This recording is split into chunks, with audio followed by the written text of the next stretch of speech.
So today on Screen Shots, we're looking at probably what I consider the best film noir of the modern era in relation to a Canadian connection. Now, this movie was directed by the ever-talented Norman Jewison, based on a John Ball's 1965 novel of the same name.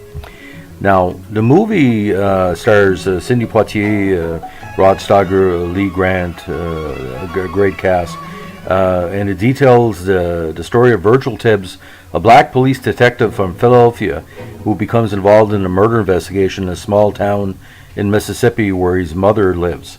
Walter Murch produced it, and the screenplay by Sterling Silliphant eventually led to the movie winning Best Picture at the 67 Oscars and Best Actor for Rod Steiger.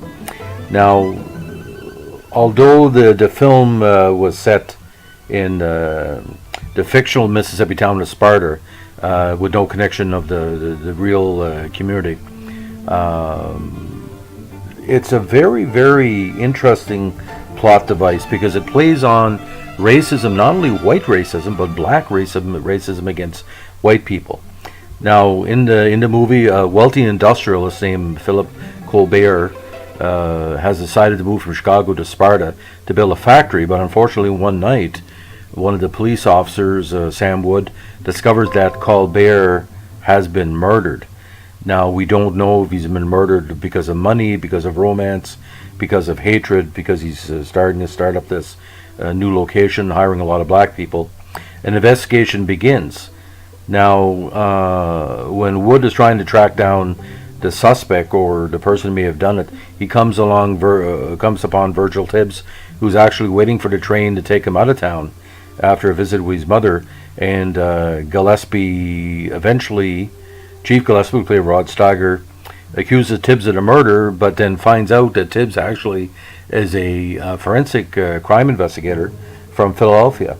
And from there on, due to a weird chain of events, they started working together to try to solve the crime. Many suspects come into consideration. There's different plot twists that kind of keep the viewer guessing as to who did it. And the victim's widow, played by Lee Grant, gives a very strong performance. She basically said, throw away your hatred of each other to Steiger and Poitier's character. You got to solve this, because if you don't solve this, I'm going to take my husband's business out of town and all these jobs are going to be going with him. Now, eventually, Tibbs believes that the person that doesn't want Colbert to come in, a plantation owner called Endicott, who's actually a white racist, he confronts Endicott in his greenhouse, and Endicott doesn't like the line of questioning and decides to slap Sidney Poitier's character, who eventually slaps him back.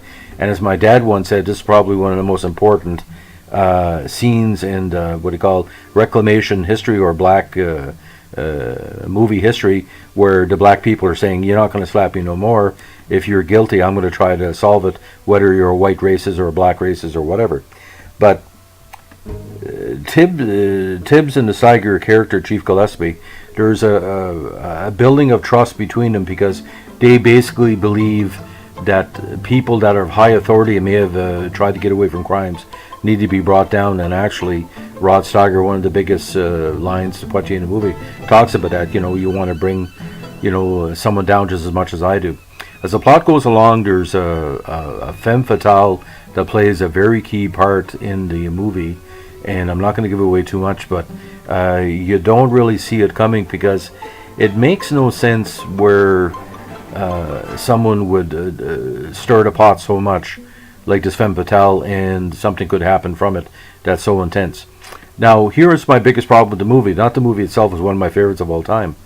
Why didn't Norman Jewison, who was a great director with background with CBC, different productions before this movie, not win the best director at the Oscars? Mike Nichols won for The Graduate. Mike Nichols, great person, great direction, but I don't think Mike Nichols deserved an Oscar for The Graduate, where something as strong as Norman Jewison trying to control all the massive egos that were in the heat of the night. If anybody knows the industry, Rod Steiger and Sidney Poitier, even though they got along on set, they have massive egos regarding their craft. Lee Grant has always been, a very strong actress as well. She plays a part that sort of expands on the widow character, where basically it's much more than cookie cutter. And there's scenes in here that basically, and Scott Wilson playing one of the accused, of course, I've mentioned before in a previous podcast, in Cold Blood. I still think he's one of the great character actors of all time. He really makes a scene with Poitier much more his own than Poitier's. If anybody could outact Sidney Poitier, it's very rare, but Wilson does in that short scenes he has with Mr. Tibbs. Now, if anybody's into film noir, this is a movie for you. Now, the soundtrack as well is tremendous. Quincy Jones, some of the best music in any film noir ever. It makes the plot go ahead. But this movie is based on a kind of a 48-hour, 72-hour period. It's very quick. And again, no scene is wasted here. Norman makes sure everybody has to pay attention to everything that's going on, because there's subtleties of performance. So there's hints actually to the murder in the first 2 minutes, but you have to look very closely to really find it. But when the movie ends, you see it all comes together. Now, In the Heat of the Night was this sequel to Carol O'Connor. It was a TV series, which wasn't too bad. It kept kind of the basic themes going. But for me, you can't outdo this. And this was the year, of course, that Poitier was in To Sir With Love. This, and Guess Who's Coming to Dinner. Didn't even get an Oscar nomination for Best Actor, and it could be his best year as an actor in 1967, which again ranks up with 1974 and 1939 as three of the greatest, strongest years for Hollywood. So In the Heat of the Night, classic on all levels. If you haven't seen it before, if you love it, tell your friends. If you don't get it, watch it again. It's that good. And again, the Canadian aspect of Norman Jewison, I don't think any other director could have done this movie, because he had the personality to balance off the different egos. And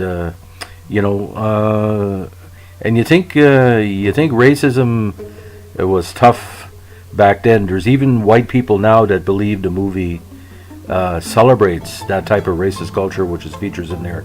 I don't think so, but it's all a matter of perspective. Again, it's the first of the key black reclamation movies of the 60s, even well before most of the black exploitation movies, is when the black actors and presenters took back their heritage and their style of acting. So again, 5 stars out of 5. One of my favorite movies of all time. Top 20, not top 10, but that's for a future podcast. So on this Grammy day in February, we wish you happy days. As we like to say in the game last night, and that's why Toronto win, you got to keep your stick on the ice. Have a good one. Bye.